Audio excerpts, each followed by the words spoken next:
5, 6, 7. Because you hold one count. So you can add one kick, not two, one. So basically like this. 1, 2, 3, we say hold 4. If you count 1, 2, 3, 4, but we don't say 4. Remind.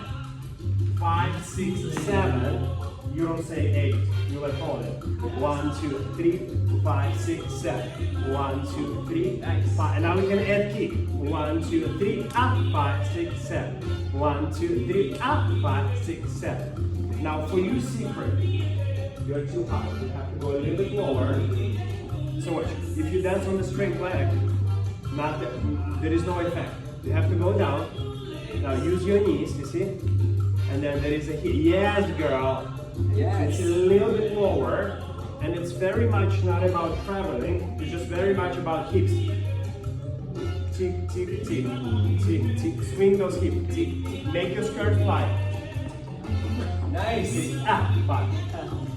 1, 2, 3, 5, 6, 7. 1, 2, 3. Now 2 times back, you're gonna go. 1, 2, 3, 5, 6, 7. You see it when I'm doing your arms down? What it means? Go back, girl. Nice. Nice. And here, because you're going 2 times back, you can add 2 kicks. Small one.